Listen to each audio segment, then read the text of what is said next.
Bulldozer action को लेकर फैसला सुरक्षित रख लिया है सुप्रीम कोर्ट ने। इस वक्त की बड़ी खबर हम आपको बता रहे हैं। सुप्रीम कोर्ट ने इस मामले पर अपना फैसला सुरक्षित रख लिया है। दिशा निर्देश जारी करने को लेकर सुप्रीम कोर्ट ने फैसला सुरक्षित रखा है। फैसला आने तक बुलडोजर एक्शन पर रोक जारी रहेगी।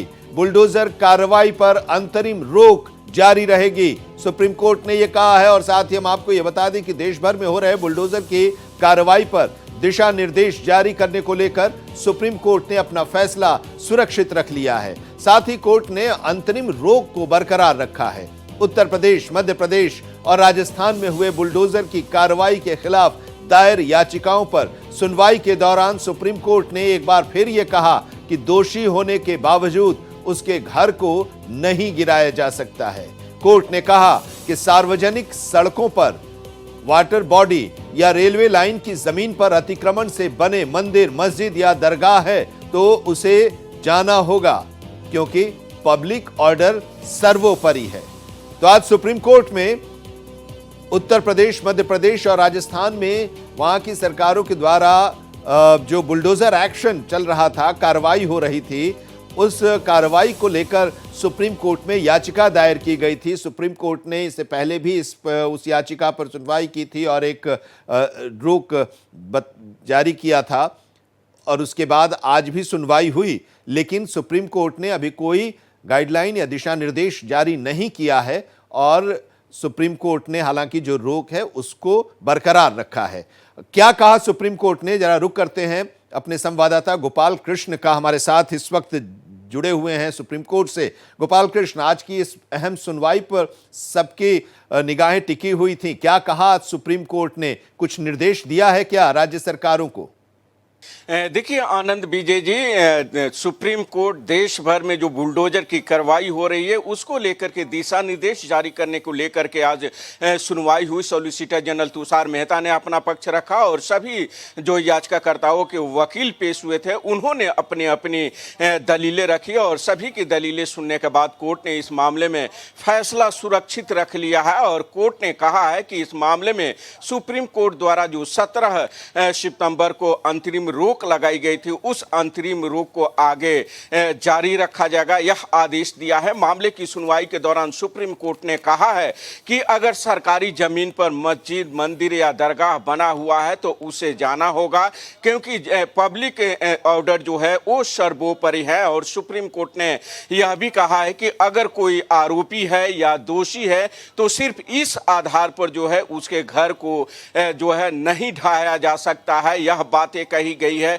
वहीं मामले की सुनवाई के दौरान सॉलिसिटर जनरल तुषार मेहता ने कहा कि यह कहना कि किसी एक समुदाय को टारगेट किया जा रहा है यह गलत है, इस तरीके की बात नहीं है। घर जो है बुलडोजर से की कार्रवाई से पहले नोटिस दिया जाता है, नोटिस देने के बाद ही इस तरीके की कार्रवाई की जाती है। अगर बिना नोटिस दिए हुए कहीं पर कार्रवाई हुई है तो यह चिंता का विषय है। साथ ही सॉलिसिटर जनरल तुषार मेहता ने कहा कि हाँ, कोर्ट ने जैसा कि संकेत दिया था कि हम दिशा निर्देश जारी करेंगे, तो कोर्ट का तो सॉलिसिटर जनरल ने कहा कि हमारा भी महत्वपूर्ण सुझाव है, उस सुझाव को भी माना जाना चाहिए।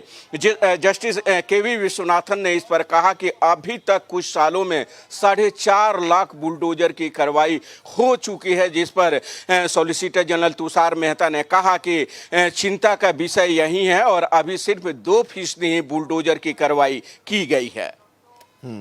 तो एक चीज और कि ये तो जो अंतरिम रोक 17 सितंबर को अपने सुनवाई के दौरान सुप्रीम कोर्ट ने दिया था वो जारी रहेगा, लेकिन जब ये अंतरिम रोक लगाया गया था सुप्रीम कोर्ट की तरफ से तो ये भी कहा गया था कुछ लोगों के द्वारा कि जो कार्रवाई हो रही है, जिन मकानों को गिराया जा रहा है वो अवैध ढंग से बने हुए हैं, उन पर कार्रवाई हो रही है। इसको लेकर भी क्या कोई दलील दी गई सॉलिसिटर जनरल की तरफ से और सुप्रीम कोर्ट की तरफ से, उस पर भी कोई टिप्पणी आई क्या?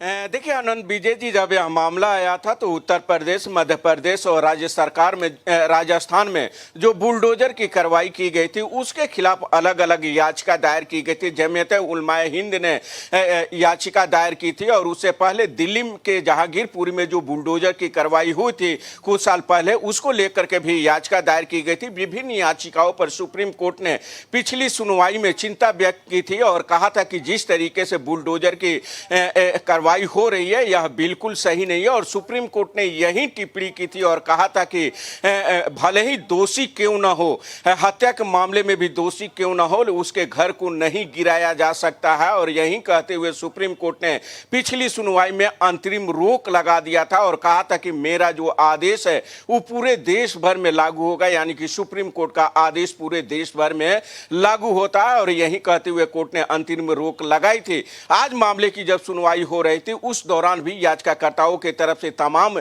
दलीलें दी गई और कहा गया कि उन्हें अपनी बातों को रखने का मौका तक नहीं दिया गया और यह भी कहा गया कि नोटिस तक नहीं जारी किया गया और बिना नोटिस जारी किए हुए, बिना उनकी दलीलों को सुनने हुए ही बुलडोजर की कार्रवाई की गई है। लिहाजा यह गलत है और सुप्रीम कोर्ट के आदेश के बावजूद भी कुछ राज्यों में बुलडोजर की कार्रवाई हुई है जो अवमानना का मामला बनता है। लिहाजा दोषी अधिकारियों के खिलाफ ये अवमानना का मामले में कार्रवाई होनी चाहिए। हालांकि इसको लेकर के दो राज्य पिछले एक दिन पहले असम की तरफ से दायर की गई थी जिस पर सुप्रीम कोर्ट ने असम सरकार को नोटिस जारी कर 3 हफ्ते में जवाब देने के लिए कहा था और आज फिर पुनः सोमनाथ को लेकर के अर्जी दाखिल की गई और कहा गया कि वहां पर भी बुलडोजर की कार्रवाई सुप्रीम कोर्ट के आदेश के बाद हुई है। लिहाजा दोषी अधिकारियों के खिलाफ कोर्ट के अवमानना का मामला बनता है और उनके खिलाफ कार्रवाई होनी चाहिए।